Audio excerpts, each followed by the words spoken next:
देखिए 12 लीटर दूध और पानी के एक मिश्रण में 30% दूध है। दूध को 40% करने के लिए कितना लीटर पानी निकालना पड़ेगा? ध्यान दीजिए, कितना लीटर पानी निकालना पड़ेगा। पहले तो ये ध्यान दीजिए कि क्वेश्चन कह क्या रहा है कि 12 लीटर दूध और पानी का एक मिश्रण है, उसमें 30% दूध है। तो कह रहा है कि दूध को 40% करेंगे तो उसमें से कितना पानी निकालेंगे। तो ध्यान दीजिए, सबसे पहले काम करते हैं हम लोग, मान लेते हैं सबसे पहले तरीका नंबर 1, मान लेते हैं कि प्रारंभिक मिश्रण में जो ये 12 लीटर जो दिया है ना दूध और पानी का एक मिश्रण, हम अपने तरफ से मान लेते हैं कि प्रारंभ में A लीटर मिश्रण था, जिससे 12 लीटर दिया, हम AXYZ मान सकते हैं, वैसे हम A लीटर मान लेते हैं। तो मान लेते हैं कि प्रारंभ में टोटल मिश्रण A लीटर था और उसमें कह रहा है कि 30% दूध है 30% दूध है, तो टोटल मिश्रण A लीटर है और उसका 30% जब हम निकालेंगे, इसका 30% जब इसको हम हल करेंगे तो हमको क्या मिलेगा? प्रारंभिक मिश्रण में दूध की मात्रा। अब आगे देखिए क्या बोला है, दूध को 40% करेंगे तो कितना लीटर पानी निकालना पड़ेगा। पता है ये जो मिश्रण था पहले से इसमें जो 30% दूध है, लेकिन अब ये 40% दूध हो जाएगा। कोई जादू टोना से इसमें क्या करेगा, दूध को 40% करने के लिए पानी निकाल लेगा। तब पानी को निकालिएगा तब पानी की मात्रा कम होगा, दूध की मात्रा भी कम हो जाएगा। दूध तो उतना ही रहा होगा, यानी दूध की मात्रा जितना प्रारंभिक मिश्रण में रहा होगा उतना ही बाद वाला नए मिश्रण में भी रहा होगा। यानी दूध की मात्रा को हम लोग सेम कर लेते हैं। तो प्रारंभिक मिश्रण हम A लीटर मान लिया, उसमें 30% दूध, तो इसको हल करेंगे तो प्रारंभिक मिश्रण में दूध की मात्रा आएगा। अब बाद में हम मान लेते हैं कि जो कुछ पानी निकालें, उसके बाद जो एक नया मिश्रण बचा हमारे पास वो B लीटर हुआ। मान लीजिए कि B लीटर मेरे पास था और उसमें हमको बोल रहा है कि 40% दूध होना चाहिए। तो कुल मिश्रण जो है B लीटर है और इसका 40% जो है आपके पास दूध है। तो यानी कि ये जो नया वाला मिश्रण है B लीटर, इसमें जब 40% हल करेंगे तो यह दूध की मात्रा देगा, अर्थात ये दोनों होना चाहिए आपस में बराबर। तो यहाँ से हमको प्रारंभिक मिश्रण और बाद का मिश्रण का अनुपात निकल जाएगा, जो कि अनुपात B में है। अब देखिए परसेंट से परसेंट कट जाएगा, 0 से 0 कट जाएगा, 4B तो 4A, 3A तो 3B, अर्थात 4:3। ये आया प्रारंभिक मिश्रण 4, बाद का मिश्रण 3। प्रश्न में लिखा है प्रारंभ में टोटल मिश्रण है 12 लीटर। प्रारंभ में टोटल मिश्रण कितना है? 12 लीटर। और यहाँ देखिए टोटल कितना है? 4। हमसे पूछा गया कि बताइए कितना लीटर पानी निकाला गया। तो जितना लीटर आप पानी निकाले होंगे उतना मिश्रण कम हो गया होगा। तो रेशियो में देखिए कितना कम हुआ है। पहले टोटल मिश्रण था 4, अब हो गया 3। इसका मतलब निकाले होंगे 1 और वही आपका पानी होगा। तो 1, अर्थात हमारा जो आंसर आएगा वो 3 लीटर आएगा।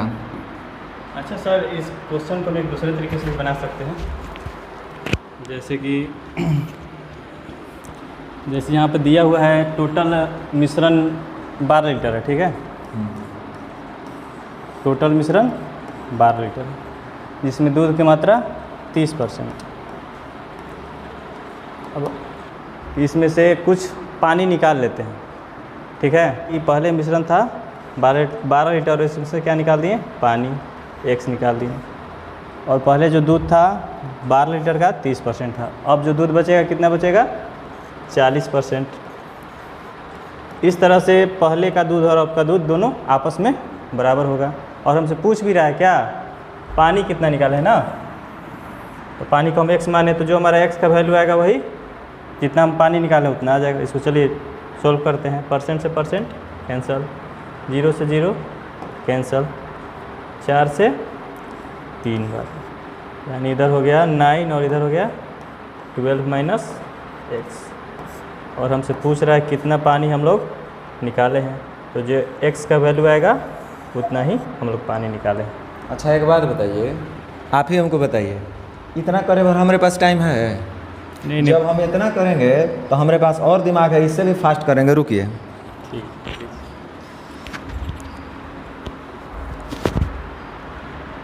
हम लोग क्या करते हैं, हटाइए सब तरीका को, हटाइए सबको भुला जाइए। क्या क्वेश्चन में बोल रहा है कि 12 लीटर दूध और पानी के एक मिश्रण में 30% दूध है। दूध को 40% करने के लिए कितना लीटर पानी निकालना पड़ेगा?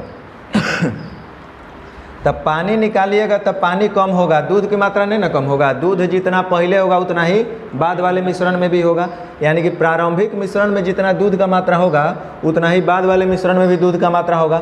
अर्थात दोनों जगह दूध का मात्रा सेम होना चाहिए। सेम का मतलब हमको समझ में आता है 1:1, यानी कि पहले भी हम तीसरा तरीका बोल रहे हैं, तब पहले भी दूध और अब भी दूध का अनुपात होगा 1:1, यानी समान रहा होगा। पहले जितना दूध उतना ही अभी भी दूध, यानी 1:1।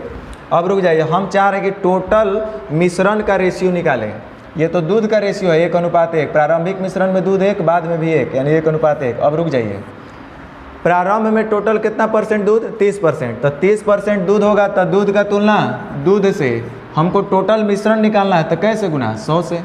वैसे ही बाद में जो है दूध का परसेंट वो 40% हो रहा है, तो दूध का तुलना दूध से टोटल मिश्रण निकालना होगा तो 100 से गुना। हालांकि 100 करिए चाहे ना करिए, बात तो सेम ही पड़ता है, लेकिन हम कर दिए, आपको सीखना है। तो 0 से 0 खत्म होता है, यानी कि 4:3। अब ये क्या निकल गया? हमारा टोटल मिश्रण का अनुपात निकल गया। अब देखिए आराम से कर सकते हैं। प्रश्न में टोटल मिश्रण कितना दिया है? 12। हमारे पास पहले टोटल मिश्रण कितना है? 4। अब आपसे पूछा जा रहा है कि कितना पानी निकाला गया, तो जितना पानी निकाले होंगे उतना पानी कम हुआ होगा। तो था 4 हो गया 3, यानी कम हुआ 1, यानी हम लोग का आंसर कितना होना चाहिए? 3। बोलिए क्या दिक्कत है इसमें? सर आप तो बनाए दूध को सेम करके रेशियो में। रेशियो में एक और तरीका है मेरे पास, देखिए हम ट्राई करते हैं कैसा लगता है वो तरीका। देखिए बोल रहा है क्या क्वेश्चन में, तरीका नंबर 4 है। 12 लीटर दूध और पानी का एक मिश्रण है जिसमें 30% दूध है, यानी कि 30% क्या है? दूध है। तो शेष 70% क्या होगा? पानी होगा। इसको अगर हमको रेशियो में लिखना होगा तो इसको 3:7 लिख सकते हैं। अब आगे क्या बोल रहा है कि पानी निकाल दिए, तो दूसरे मिश्रण में क्या बोल रहा है? 40% दूध, पानी कितना होगा? 60%।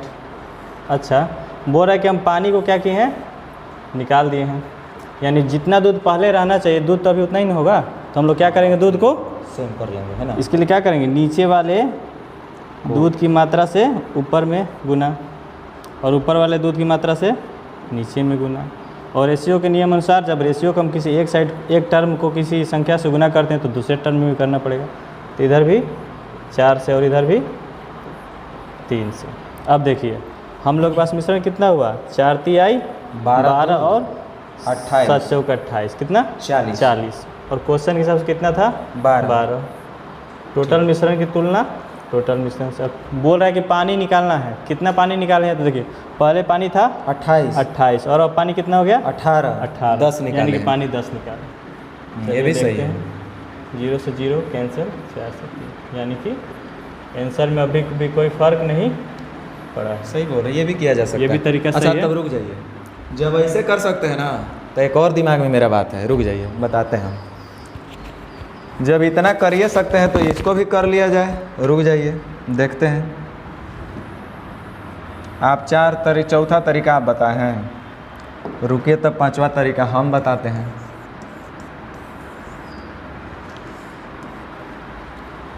देखिए 12 लीटर दूध और पानी के एक मिश्रण में 30% दूध है। कह रहा है कि दूध को 40% करने के लिए कितना लीटर पानी निकालना पड़ेगा, यानी कि प्रारंभिक मिश्रण में 30% दूध तो 70% पानी रहा होगा। अब बाद वाले मिश्रण में 40% दूध तो 60% पानी रहा होगा। तो बाद वाले मिश्रण में 40% दूध और 60% पानी, 40% दूध और 60% पानी का मतलब हुआ दूध और पानी का अनुपात होना चाहिए 2:3। ये बाद वाले मिश्रण में दूध पानी का। अच्छा एक बात बताइए, टोटल मिश्रण दिया हुआ है कितना? 12 लीटर। टोटल मिश्रण है कितना? 12 लीटर। अच्छा 12 लीटर में कह रहा है 30% दूध है, तो पानी आप निकाले हैं तो पानी कम हुआ होगा। दूध तो जितना पहले वाला मिश्रण में रहेगा उतना ही बाद वाला मिश्रण में रहेगा। तब 12 का 30% जब हम लोग हल करेंगे तो हमारे पास आएगा 3.6। कितना आएगा? 3.6। ओह, इसका मतलब हमको समझ में आ गया कि पहले दूध था 3.6 लीटर, तो दूध पहले 3.6 लीटर होगा तो बादों में तो दूध 3.6 लीटर होगा। तो इसका मतलब दूध का मात्रा बाद वाले में भी 3.6 लीटर होगा। और ये देखिए बाद में दूध अब पानी का अनुपात दिया है 2:3, तो एक मतलब दूध 3.6 बाद में भी होगा, तो उसका तुलना हम 2 से कर लेंगे। हम ये देखते हैं कि बाद वाले मिश्रण में दूध और पानी टोटल है कितना। तो दूध है बाद में 2, पानी है 3, यानी टोटल मिश्रण बाद में रहा होगा 5। तो 2 से 18 × 90 यानी कि 9 लीटर। ये 9 लीटर हमारा क्या आया, दूध और पानी का कुल मिश्रण बाद में। तो ये बात बताइए, पहले मिश्रण था कितना, 12 लीटर, अब बाद में आया 9 लीटर, तो एक मतलब पानी हो निकाला होगा 3 लीटर। समझ में आया ना, इहो ठीक है। अच्छा, इसमें हम लोग एलिगेशन ट्राई कर सकते हैं कि नहीं? एलिगेशन वाला ज़रा देखते हैं, ट्राई करके लीजिए कीजिए, ट्राई कर सकते हैं। तो हमको तो दिमाग में नहीं आया था ये बात। एलिगेशन वाला भी बहुत जगह आजकल एग्जाम में लोग ट्राई कर रहे हैं, हम लोग देखते हैं लग रहा है कि नहीं। देखिए,